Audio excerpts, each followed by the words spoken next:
반갑습니다. 네, 기분 좋은 밤입니다. 또 다들 일하시고 또 오시느라고 피곤하실 텐데 오늘 하나님의 큰 위로와 또 하나님의 임재가 가득한 예배가 되기를 예수님의 이름으로 축복합니다. 네, 광고해드린 대로 오늘은 이제 지난 시간까지 우리 요한계시록 7가지 교회, 7개의 교회를 통해서 마지막 시대 우리가 준비해야 될 영성들을 이제 다 살펴봤고, 이제 오늘부터는 로마서 이제 강해를 통해서 1장부터 16장까지를 전체를 다 이제 살펴볼 건데, 우리의 올해 받은 말씀 표 있죠? 로마서 1장 17절 오랜만에 한번 같이 외쳐볼까요? 같이 함께 선포하겠습니다. 시작.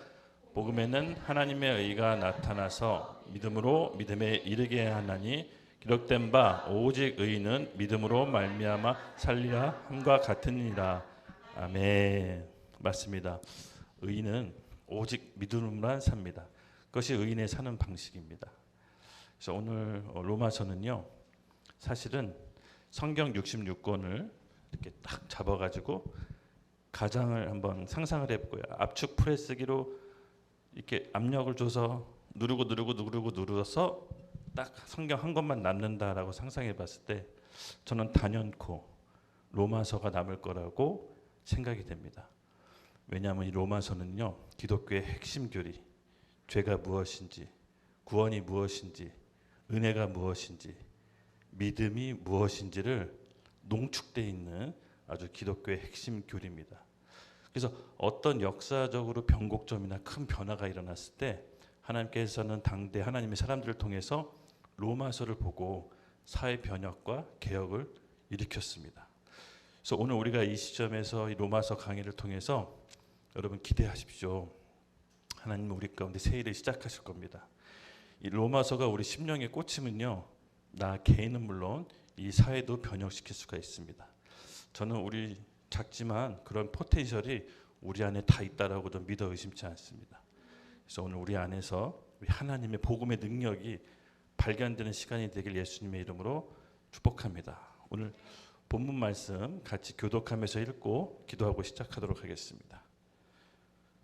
예수 그리스도 종 바울은 사도로 부르심을 받아 하나님의 복음을 위하여 택정함을 입었나니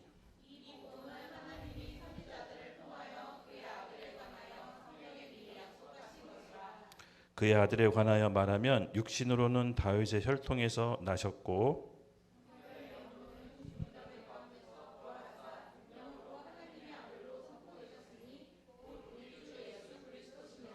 그로 말미암아 우리가 은혜와 사도의 직분을 받아 그의 이름을 위하여 모든 이방인 중에 믿어 순종하게 하나니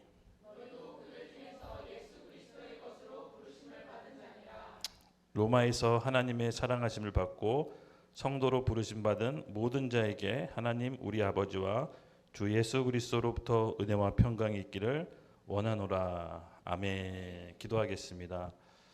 하나님, 오늘 이렇게 우리를 초대해 주시고 또 우리가 하나님의 은혜와 사랑을 잊지 않고 하나님께 감사의 경배와 예배를 드리게 하심을 감사합니다. 주님이 익혀주신 우리 성령의 바람을 타고 우리가 변화되길 원합니다. 우리 마음을 새롭게 함으로 변화를 받기를 원합니다. 하나님께서 온전하시고 기뻐하시고 선하신 뜻이 무엇인지를 분별하기를 원합니다. 오늘 이번 성령께서 우리에게 역사하시고 임재하셔서 우리 마음의 변화를 일으키는 귀한 시간이 되게 하여 주시옵소서. 저희 예배를 받아 주시옵소서. 감사드리며 예수님의 이름으로 기도드렸습니다. 아멘. 네. 로마서를 1장부터 16장 오늘 첫 번째 시간인데요. 한 두 가지 관점으로 제가 로마서를 보려고 해요. 첫 번째는 로마서는요, 하나님 나라의 관점으로 이제 볼 겁니다. 지난 세가족반에도 제가 얘기했는데 이 하나님 나라, 성경을 보는 가장 큰 주제 중에 하나가 이제 하나님 나라 관점에서 성경을 보는 건데요. 하나님은 하나님의 사람들을 통해서 이 땅에 하나님의 나라를 이루려고 성경의 역사를 이제 그려갔습니다. 그것이 이제 하나님 나라로 보는 관점으로 성경을 보는 건데, 에덴 동산의 아담과 하와, 그렇죠? 사실은 에덴 동산에서 하나님께서 아담과 하와에게 생육하고 번성하고 다스리는 그 에덴 동산의 시스템을 전 지구적으로 확장시키는 게 그들의 사명이었습니다. 근데 잘 아시다시피 선악을 먹음으로써 하나님과 단절되는 사건이 벌어집니다. 그리고 그들은 하나님 나라를 이루지 못했습니다. 그렇지만 하나님의 계획은 실패한 게 아니었죠. 아브라함을 택하셔서 아브라함으로 하여금 하나님 나라의 백성을 이루게 합니다. 근데 어찌된 영문인지 인간은 또 연약해서 다음 모세까지 이어집니다. 모세는 광야 시대 성막을 통해서 그 성막 안에서 하나님이 임재하셔서 이스라엘 백성을 다스리고 통치하십니다. 그 시간이 지나서 이제 눈에 보이는 성전 솔로몬 때 비로소 성전에 하나님이 임재하십니다. 그리고 나서 시간이 흘러서 하나님 나라는 바로 우리 안에 성령으로 통치하고 다스리기 시작합니다. 하나님 나라로 성경을 보는 관점이 굉장히 중요합니다. 하나님은 하나님의 계획과 뜻을 한 번도 포기한 적이 없습니다. 하나님은 오늘 우리 교회를 통해서 하나님 나라를 이 땅 가운데 펼치기를 원하고 계십니다. 근데 이 말 중에 로마서가 왜 중요하냐? 잠깐 우리 말씀을 한번 보여주십시오. 로마서 14장 17절 말씀 함께 읽겠습니다. 시작. 하나님 나라는 먹는 것과 마시는 것이 아니요 오직 성령 안에 있는 의와 평강과 희락이라. 아멘. 하나님은 더 이상 눈에 보이는 성전의 건물에 임재하시는 것이 아니라 바로 성령으로 우리 가운데 성전 삼아 계시죠. 그래서 이제는 우리 안에서 성령으로 우리를 통치하십니다. 그래서 우리를 통해서 이 땅 가운데 하나님의 뜻과 계획을 펼치기를 원하시는데 바로 그 전에 선행돼야 될 것이 우리 안에 하나님 나라를 이루어야 되는 것입니다. 그래서 이처럼 하나님은 통치하고 다스리는 방식, 독특한 방식이 있는데 아까도 얘기했지만 하나님의 사람을 찾아서 언약을 맺습니다. 이게 하나님의 독특한 방식입니다. 성경에 당대 의인들 나오죠. 근데 하나님이 찾아오셔서 하나님께서 언약을 맺으십니다. 그래서 언약을 맺는 당사자와 하나님께서 그 당사자를 쓰시기 위해서 하나님의 방법으로 다스리시는데 어떻게 다스리냐? 로마서 14장 17절 말씀처럼 성령 안에서 의와 평강, 희락을 먼저 이루게 하십니다. 우리 누가복음 17장 21절 말씀 같이 한번 읽을게요. 시작.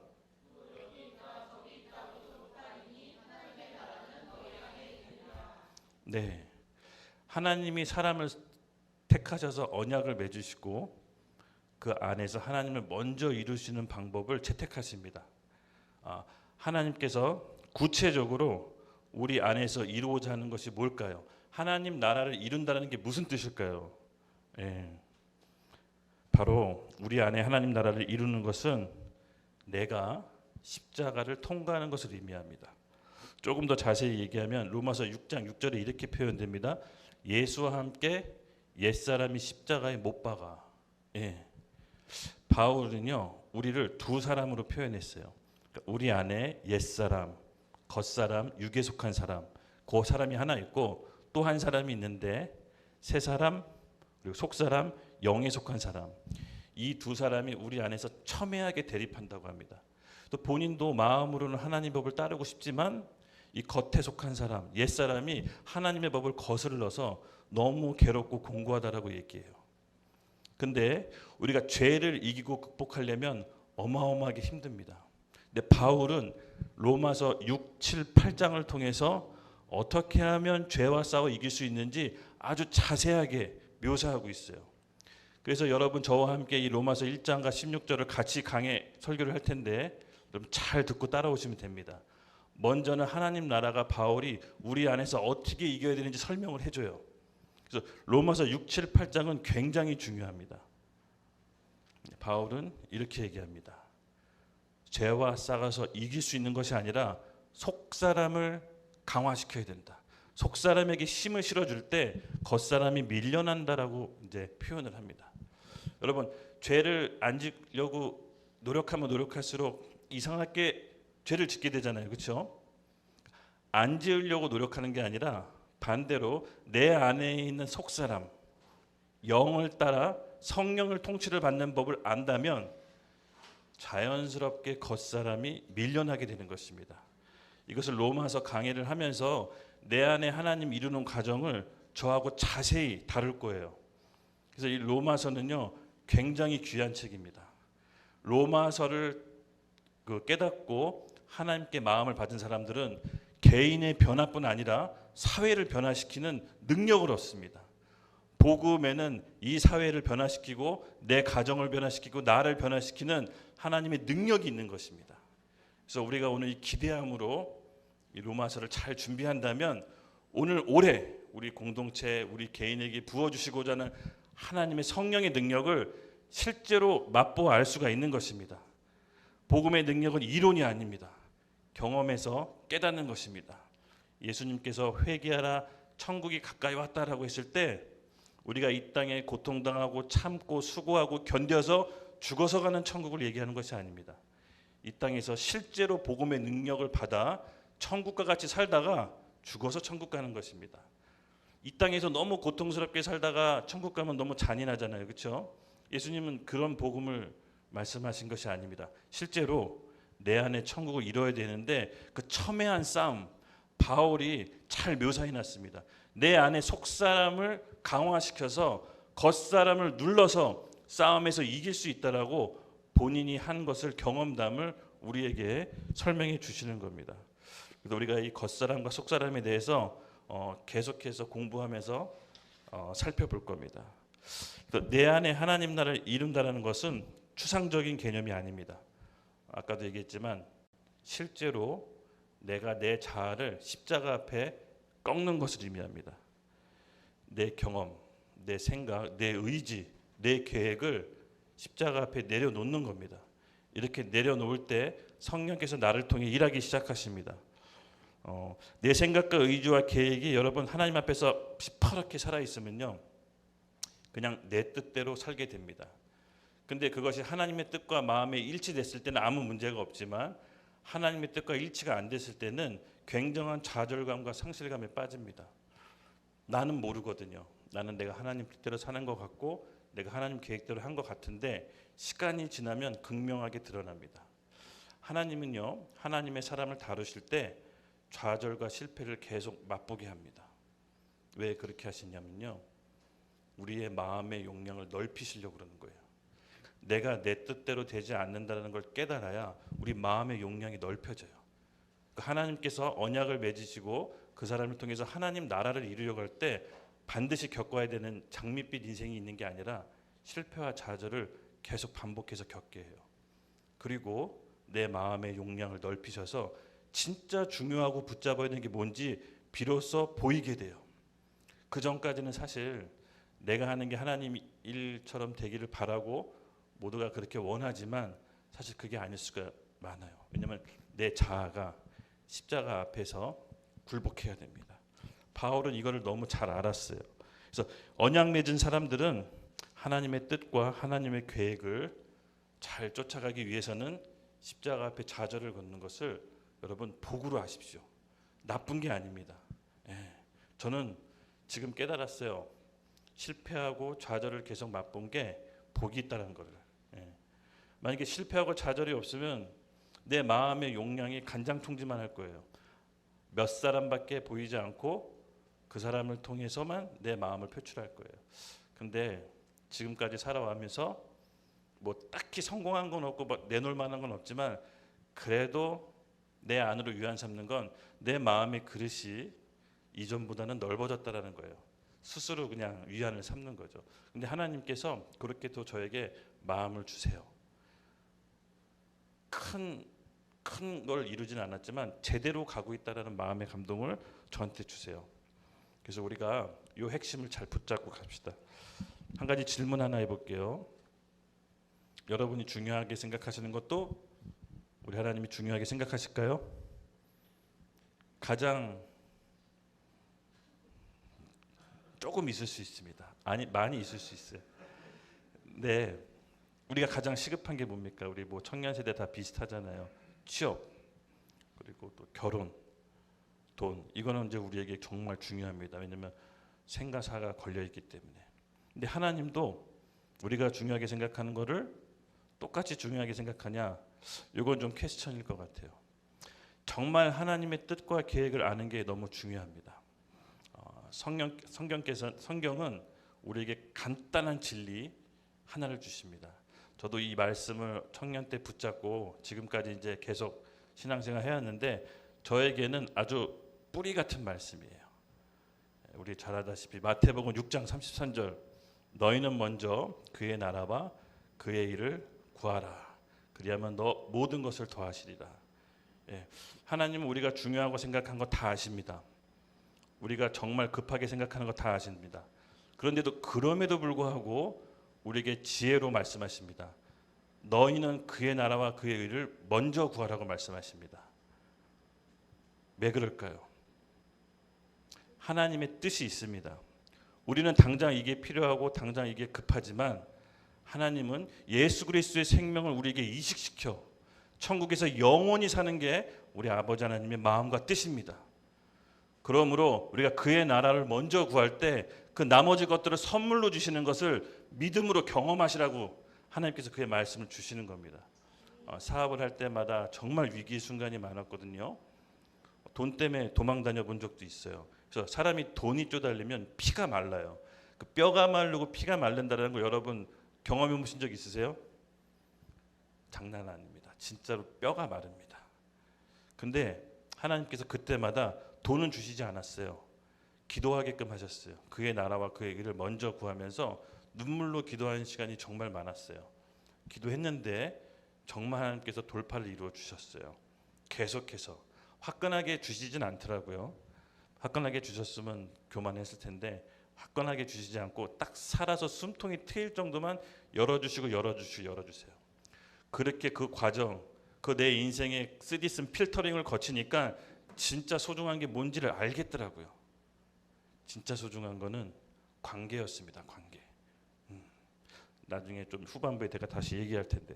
그러면 하나님께서는 우리 삶 가운데, 우리 신앙생활 가운데 사건과 일을 계속 만들어 주세요. 그리고 좌절을 겪게 하시고 진짜 소중한 게 뭔지를 필터링을 걸쳐서 알게 해주세요. 근데 이게 여러분 너무나 큰 복입니다. 저는 지금 생각해 보면 제가 예수님 믿고 그래도 한눈 팔지 않고 꼭 한 길로만 왔는데 이게 정말로 큰 복이었다는 사실을 제가 제 주변 사람, 제 가족들이 알아요.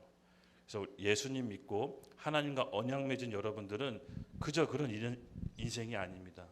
하나님이 뜻과 계획이 있는데 오늘 그 모든 묶임에서 풀려나는 밤이 되었으면 좋겠어요. 저는 기도하고 단단히 벼르고 왔거든요. 여기 오늘 참석하는 모든 사람들이 묶임에서 풀려나도록. 인간은 연약하여 할 수 없지만 우리 하나님은 하신다고 했어요. 우리가 믿음으로 붙잡으시면 돼요. 하나님께서 오늘 모든 것들을 풀어주실 겁니다. 네. 그래서 우리는 하나님 안에서 의와 평강과 희락을 내 안에서 하나님 나라를 먼저 이루는 것이 첫 번째 단계입니다. 이렇게 하나님 나라를 이루는 사람, 내 자아가 십자가 앞에서 부인되는 것을 경험한 사람, 그렇게 실질적으로 믿음의 삶을 경험한 사람이 이 땅에 있는 삶을 통치할 수 있는 힘을 얻어요. 그 힘을 하나님께서 우리에게 주십니다. 그래서 하나님께서 그와 맺은 언약 백성을 그렇게 인도하십니다. 근데 우리가 잘 알아야 될 게 있습니다. 물론 하나님께서 우리에게 인생 가운데 축복 주시고 복을 주셔서 물질적으로 풍족하고 잘 사는 사람도 있습니다. 그건 잘못된 것이 아닙니다.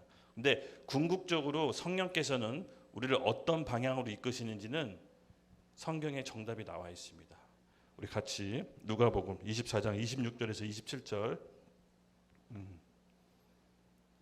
25절 부터 같이 읽겠습니다. 시작.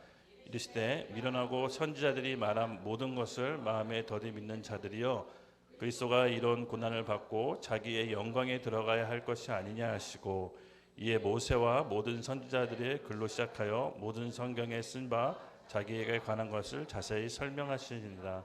아멘. 그리스도를 따르는 사람들은 그리스도가 하는 방향으로 가는데 그 길은 영광의 길입니다. 근데 그 길은 어떤 길입니까? 십자가의 길이에요. 결국은 우리가 그리스도와 함께 따라간다면 십자가의 길을 피할 수 없습니다. 통과해야 됩니다. 십자가의 길이 뭐냐? 아까도 얘기했지만 내 생각, 내 계획, 내 비전이 살아있으면 안 됩니다. 하나님께서 내 삶을 통해서 요구하시는 뜻과 생각이 있는데 이것을 발견하셔야 돼요. 요거를 발견하는 게 성령의 파도를 타는 것이에요. 그 다음부터는 내 일이 아닙니다. 하나님의 일이 되는 겁니다. 하나님의 일에 동참하는 게 인간의 피조물로서 갖추어야 될 것입니다. 그래서 우리가 하나님이 이 공동체 가운데 여러분 가운데 어떤 일을 하시는지 민감하게 기도로 잘 잡으셔야 돼요. 혼자 분별하기 어렵기 때문에 공동체가 필요한 거거든요. 하나님께서 우리를 공동체로 묶어주신 이유가 하나님의 복을 제대로 받게 하는 이유도 있습니다. 그래서 우리가 성령의 파도와 바람이 불 때 내 생각, 내 기준이 있으면 어렵습니다. 근데 이것을 우리가 민감하게 잘 분별하기 위해선 반드시 공동체가 필요합니다. 그래서 하나님 나라가 먼저 임할 때는 우리에게 내 안에 십자가를 통과하는 것을 작은 사건들을 통해서 지금부터 조금씩 해내십시오. 먼저는 기도하시는 거예요. 하나님 앞에서 가난하고 상한 심령으로 긍휼과 자비하심을 구하세요. 그럼 하나님께서 사건을 통해서 열어주세요. 그럼 자기가 알아요. 아, 이건 내가 죽어야 되는구나, 통과해야 되는구나. 그러면 마음의 용량이 넓어집니다. 그럼 하나님께서 그 용량이 넓어진 마음 그릇을 통해서 성령을 부어주세요. 성령을 부어주세요. 그 다음부터 성령의 파도를 타는 거예요. 이것을 바울이 이제 계속해서 저랑 살펴볼 텐데 정말 리얼하게 잘 표현했어요. 이 바울은 참 대단한 사람인 것 같아요. 그래서 로마서는 여러분 너무 중요합니다. 그리고 두 번째로 로마서를 보는 관점이 있습니다. 이것은 로마서는 아까도 얘기했지만 오늘 주제가 뭐죠? 변화의 시작. 부제고 개혁의 시대입니다. 로마서는 꼭 변화를 일으킵니다. 긍정적인 변화를 일으킵니다. 로마서를 통해서 하나님께서 시대적으로 사회적으로 변화를 일으켰습니다. 하나님과 언약 맺은 사람들을 통해서 하나님께서 이 시대와 사회를 변화시킵니다. 그래서 로마서에 대한 별명은 시대를 바꾸는 책, 시대를 변혁시키는 책, 이렇게 수식어가 붙어 있습니다.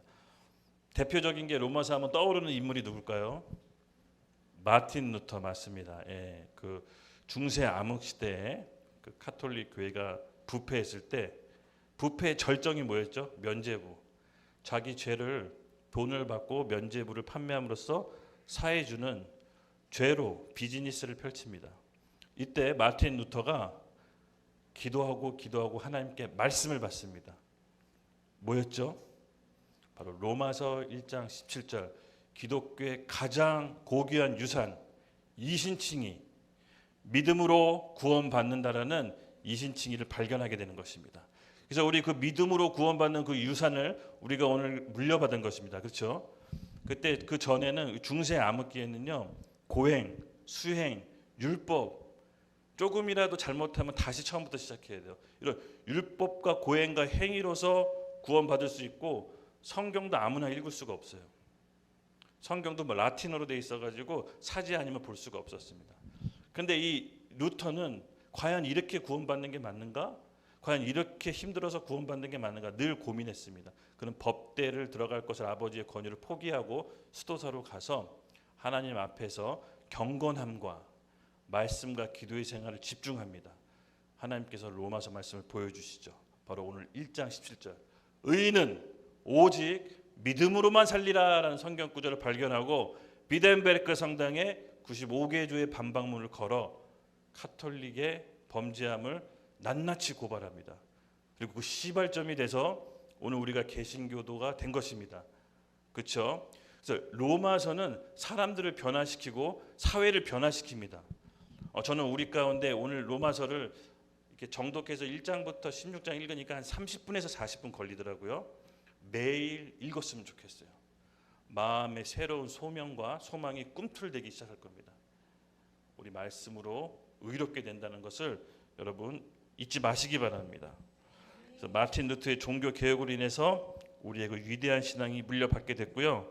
그래서 우리는 하나님 안에서 이 세상을 변화시킬 소명이 있는 겁니다. 우리 안에서 성령으로 감화돼서 말씀으로 하나님 나라를 이 땅의 통치를 우리에게 소명으로 맡기신 겁니다. 그래서 잘 생각해 보세요. 우리 각자 다 달란트가 다르죠. 하나님께 주신 재주가 다릅니다. 물론 공동체를 위해서 함께 협력해서 이루어야 될 것도 있지만 여러분 각자 개인적으로 여러분이 있는 가정, 직장 가운데 이루어야 될 또 하나님 나라가 있는 것입니다.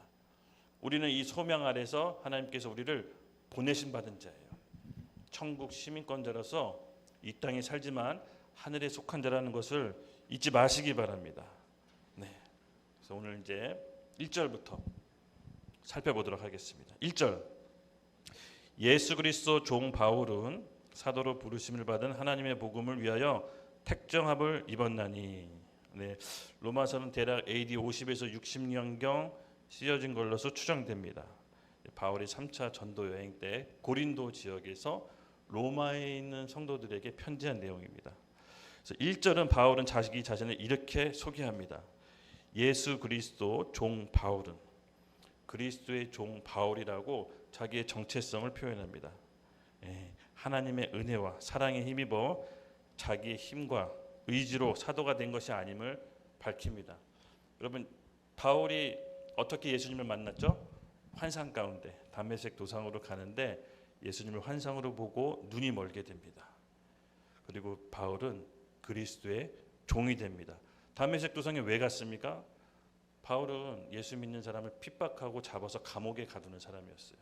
근데 그가 거부할 수 없는 운명의 소용돌이로 들어간 것입니다. 바로 그리스도를 만난 것입니다. 예수 그리스도를 만난다는 것은 하나님과의 관계가 재정립된다는 겁니다. 사실은 우리 삶의 여러 가지 크고 작은 문제, 여러분 간단해요. 해답은 하나님과의 관계를 재정립해야 되는 겁니다. 사실 모든 문제가 여기서부터 시작돼요. 이것이 오늘 우리가 다시 복음으로 돌아가야 되는 이유인 것입니다. 눈에 보이는 문제를 쫓고 해결하고 저도 수많은 10년, 20년 다 보냈는데 지나고 나니까 내 아래에 있는 후배들과 여러분들 보면은 그렇게 시행착오를 겪게 하고 싶진 않아요. 정말로 모든 문제는요, 내가 하나님께서 관계가 틀어지면서 시작돼요. 허용하지 않은 것들을 허용하면서부터 점점 벌어집니다. 그래서 우리가 이 관계를 오늘 첫 시간이지만 말씀에 대한 깊은 얘기는 하진 않을 텐데 이 관계를 재정립하는데 좀 초점을 같이 맞췄으면 좋겠어요. 2절. 이 복음은 하나님의 선지자를 통하여 그의 아들에 관하여 성경에 미리 약속하신 것이라. 네, 하나님께서 선지자들을 통해서 구약에 메시아가 오실 것이다. 구약에 나와 있는 여러 예언이 있죠. 그 선지자들을 통해서 이 아들에 관하여 성경에 미리 약속하신 거라고 얘기합니다. 바울이 전하고자 하는 복음은 우리 로마에 있는 교회 성도들에게 전하시고자 하는 복음은 그들과 같은 복음인 것입니다. 왜? 구약 성경, 그때 당시 구약 성경은 지금의 신약은 없었으니까요. 모세 오경, 거기에 나와 있는 여러 예언서와 선지자들 함께 더불어서 예수 그리스도에 대해서 예언한 것들을 전한 것입니다. 그것이 이때 당시 복음이었습니다. 3절에서 4절. 그의 아들에 관하여 말하면 육신으로는 다윗의 형통에서 나셨고 성결의 영으로는 죽은 자들 가운데서 부활하사 능력으로 하나님의 아들로 선포되셨으니 곧 우리 주 예수 그리스도시니라. 육신으로는 다윗의 혈통으로 냈답니다. 그리고 성결의 영으로는 죽은 자들 가운데서 부활하사 능력의 하나님의 아들로 선포되셨다고 합니다. 우리가 예수님을 규정할 때 이렇게 규정하잖아요. 100% 인간이시자 100% 하나님. 다윗의 몸으로 우리와 똑같은 육신을 오늘 입고 오셨지만 사실은 죽고 부활하심으로써 하나님의 신성의 능력을 보여주셨습니다. 그래서 예수 그리스도는 100% 인간이자 100% 하나님이십니다. 왜 인간으로 오셔야만 했을까요? 우리가 잘 알죠.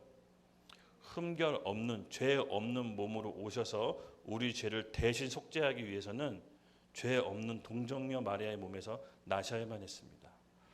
예수님께 표현하기 히브리서에 이렇게 나옵니다. 죄를 알지도 못하고 지은 적이 없으신다고 합니다. 근데 죄 있는 몸으로 우리 가운데 와서 그 죄 없는 몸이지만 그 육신마저 하나님을 죄라고 정하십니다. 그래서 우리의 모든 죄를 예수 그리스도 몸에 전가시켜서 우리의 모든 전 인류의 죄, 여러분의 과거의 죄, 현재의 죄, 앞으로 지을 미래의 죄까지 모두 다 예수님께 담당하셔서 십자가에 도말하시고 모든 사단의 권세와 묶임에서 풀리게 하는 하나님의 놀라운 지상 막교환 사건이 바로 이 십자가 사건인 것입니다. 이것을 믿음으로 구할 때 하나님의 은혜로 우리 가운데 구원해 주시는 것입니다. 그래서 이 복음은 여러분 내 안에 명확히 심겨져야 됩니다.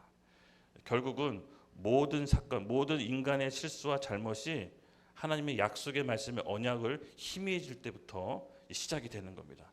오늘 그 하나님의 약속의 말씀을 다시 재정립하는 시간이 되기를 예수님의 이름으로 축복합니다. 네. 여러분 새롭게 된다. 십자가의 부활의 원리는 우리를 새롭게 하고 하나님 계획 안으로 우리를 초대해서 하나님 안에서 새 일을 시작하시는 바로 창조의 능력이 시작됩니다. 죽고 부활하시는 그리스도의 창조의 능력. 부활만 있으면 얼마나 좋겠습니까? 새롭게 태어나는 일만 있으면 얼마나 좋겠습니까? 그렇지만 십자가의 원리는 죽어야 부활할 수 있습니다. 즉 내가 먼저 하나님 앞에서 죽어야 될 거를 내려놓는 겁니다. 아까도 얘기했지만 다시 반복합니다. 내 생각, 내 계획, 내 비전이 있으면 성령의 파도를 탈 수가 없습니다. 먼저는 죽어야 돼요. 먼저는 무너져야 재건할 수가 있어요. 버티면 깔끔하지 못하게 버티고 있으면 하나님이 그 위에다 하나님의 새 일을 시작하실 수가 없습니다. 어떤 부분이 하나님 앞에서 무너져야 되는지 먼저 우리 기도합시다. 기도하고 성령 안에서 깨끗이 정리해서 오늘 이 밤 새롭게 출발하는 겁니다. 아멘. 네, 왜 깜짝 놀래길래? 네. 누가 있어요? 네. 우리는 이런 변화받은 사람을 저는 우리 교회가 시대를 바꿀 사람들 계속 배출했으면 좋겠어요. 제가 기대하는 바는 이 로마서 강해를 하는 동안 이들 중에 우리 모두가 변화돼서 각자 맡은 영역을 변화시키는 하나님의 시대적 소명을 감당하는 교회가 됐으면 좋겠고 그런 변화받은 사람이 계속 배출되었으면 나왔으면 좋겠습니다. 제 기도 제목이기도 합니다. 그래서 아까도 제가 권면했지만 로마서 1, 16장부터 한 30분에서 40분 걸리는데 한번 도전해 봅시다. 자기 전에 읽든 아침에 일어나서 읽든 한번 읽어보세요. 일주일만 해보면 여러분 달라지실 것입니다. 네. 어떻게 달라지냐? 읽는 속도가 짧아집니다. 그것뿐만 아니라 정말로 이렇게 기대와 소망이 샘솟습니다. 내일이 기대되고 내일 모레가 기대되고 낙담되는 일이 있어도 금방 극복이 됩니다. 그리고 내가 무엇을 바꿔야 되는지 성령께서 깊이 조명해 주십니다. 그리고 하나님의 계획과 뜻을 발견해서 그 파도에 올라탈 수 있도록 분별력을 주십니다. 5절에서 6절 읽겠습니다. 그로 말미암아 우리가 은혜와 사도의 직분을 받아 그의 이름을 위하여 모든 이방인 중에서 믿어 순종하게 하나니 너희도 그들 중에서 예수 그리스도의 것으로 부르심을 받은 자니라. 아멘. 저한테 딱 포커스가 됐던 게 있습니다. 그리스도의 것. 그리스도의 것. 우리가 예수님을 구주로 영접한 즉시 우리는 누구의 것이 됩니까? 그리스도의 것. 택함 받은 성도. 그리스도께서 속한 자가 된다는 뜻입니다. 여러분 이게 정말 위대한 말입니다. 관계가 시작된 겁니다. 하나님과 함께할 수 없는 인간이 예수님으로 말미암아 다시 하나님과 관계가 재정립이 되는 겁니다. 그래서 신앙생활을 했다는 것은 여러분 뭡니까? 신앙생활을 시작했다는 것은 하나님과 관계가 다시 새로 정립됐다는 뜻입니다. 7절을 보고 좀 자세히 얘기해 볼게요. 로마에서 하나님의 사랑하심을 받고 성도로 부르심 받은 모든 자에게 하나님이 우리 아버지와 주 예수 그리스도로부터 은혜와 평강이 있기를 원하노라. 하나님의 사랑하심을 받고 성도로 부름 받은 자들. 위대한 말입니다. 예수님과 구주로 영접하고 우리가 하나님과 관계가 생기면 하나님의 사랑하심으로 성도의 부르심을 받은 우리의 신분과 하나님과의 관계가 다시 재정립된다는 겁니다. 하나님과 관계가 생긴다는 것은 무슨 뜻일까요? 여러분, 하나님하고 우리가 관계가 생겼다. 무슨 말입니까? 구체적으로 얘기하면 내가 하나님하고 관계가 정립됐다는 것은 내 주변에 있는 사람들하고 관계가 다시 재정립된다는 얘기입니다. 신앙생활이라는 것은요, 관계가 재정립되는 것을 의미합니다. 하나님을 믿으면요, 반드시 내 옆 동료들 사람하고 관계가 회복됩니다. 만약 내가 하나님하고 관계가 재정립됐는데 내 부모, 가족, 직장 동료들과 관계가 나아지지 않는다면요, 지금 하나님과의 관계를 굉장히 추상적으로 생각하고 있는 겁니다. 이 관계 정립을 명확히 하셔야 됩니다. 예수 믿었는데 10년, 20년 지났는데 내가 어떤 사람과의 관계가 여전히 풀리지 않는 숙제가 있다면 여러분, 하나님과의 관계를 재정립하셔야 됩니다. 신앙생활이란 것은 관계적인 측면으로 봤을 때 회복을 의미합니다. 하나님과의 관계를 오늘 이 밤 우리가 다시 재정립하기를 예수님의 이름으로 축복합니다. 그래서 하나님하고 언약을 맺는다라는 건요, 하나님과 관계가 회복된 거잖아요. 그의 열매로 반드시 내 주변 사람하고 관계가 회복되는 것을 나타냅니다. 이게 신앙생활입니다. 아까도 얘기했지만 하나님하고 관계 맺는 방식이 뭐라 그랬죠? 언약. 언약. 조금 더 구체적으로 얘기해 볼게요. 여러분, 언약이 뭡니까? 언약. 계약하고 언약하고 뭐가 다를까요? 계약은 어떤 담보가 필요합니다. 그렇죠? 우리 향기랑 나랑 집 계약을 맺었어요. 근데 향기가 내가 봤을 때 내가 계약하러 왔는데 돈이 없어 보여. 그러면 향기가 뭘 요구할 수 있죠? 담보. 그럼 저는 담보를 자동차를 갖고 오든 뭐 거기에 상응하는 담보를 갖고 와야 계약이 성립됩니다. 혹시 이 관계가 틀어지면 담보로 책임질 수 있으니까. 근데 언약은 뭡니까? 인격 대 인격이 만나는 겁니다. 계약은 틀어지면 뭔가 보상받을 수 있는 것이 있는데 언약은 틀어지면 내 인격을 손상받게 됩니다.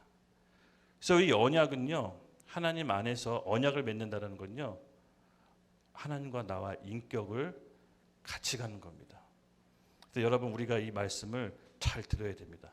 하나님하고 계약 관계를 맺었는지 언약 관계를 맺었는지 잘 기도해 보셔야 돼요. 그걸 어떻게 할 수 있습니까? 내 주변 사람, 내 가족, 내 직장 동료들을 내가 어떻게 대하는지가 하나님과 나의 관계가 명확하게 나오는 겁니다. 그래서 하나님은 우리는 언약입니다. 파괴할 수 없는 관계. 하나님은 우리와 언약 맺으셨고 하나님은 우리를 놓지 않으십니다. 우리가 그 손을 놓지 않는 이상 하나님은 우리를 놓지 않습니다. 그러나 계약은 헌신이 필요 없습니다. 그렇죠? 담보가 있기 때문에 서로에 대한 헌신이 필요 없어요.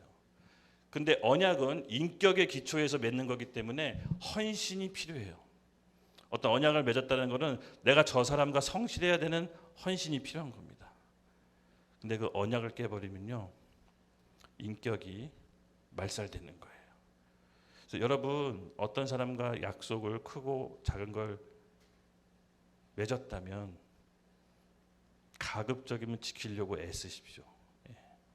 우리 언약은 인격을 걸고 하는 거기 때문에 깨면 인격이 손상받습니다. 그래서 우리가 계약과 언약은 잘 구분하셔야 됩니다. 그래서 하나님과의 관계를 잘 정립하시기 바랍니다.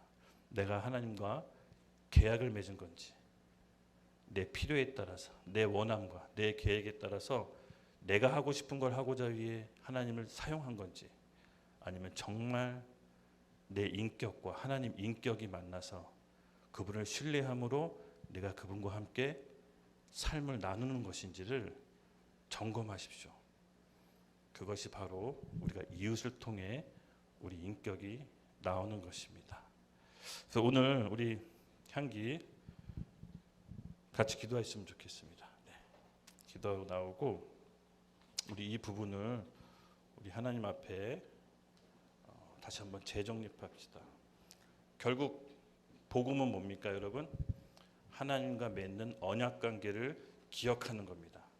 지금 우리 삶에 있는 크고 작은 문제는 사실은 상대방이 문제가 있는 게 아닙니다. 그 전에 그에 앞서 하나님과의 언약 관계를 생각해 보십시오.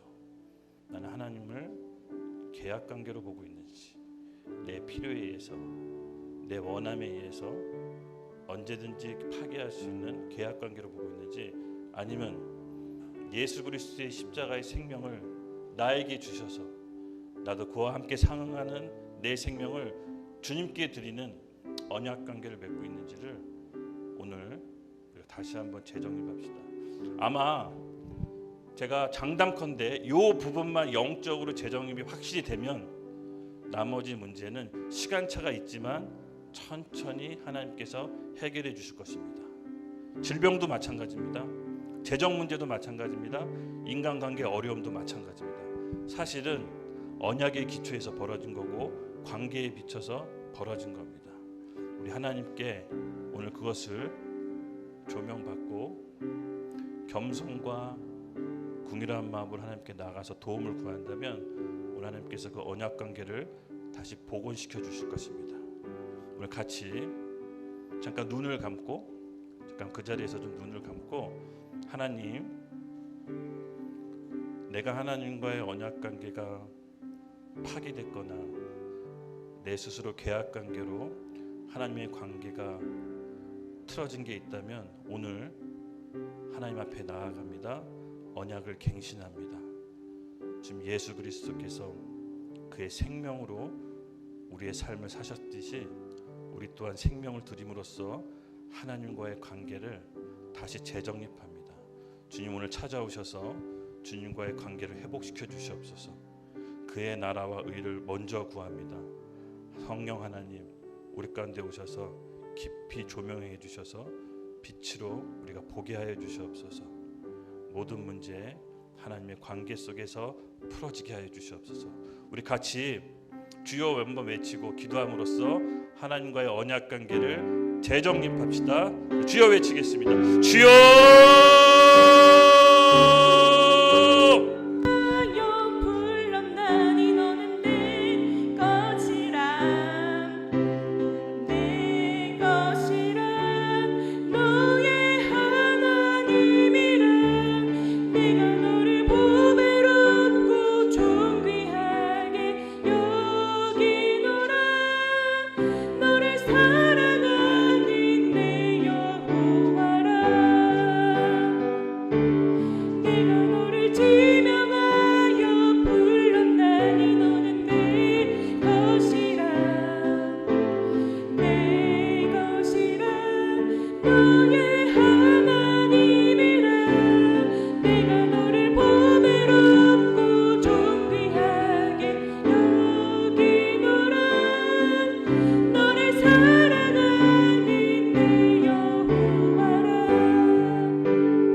심령들 가운데 새로운 변화를 일으켜 주시고 하나님과의 틀어진 언약 관계를 다시 한번 정립하는 시간이 되게 해 주시옵소서.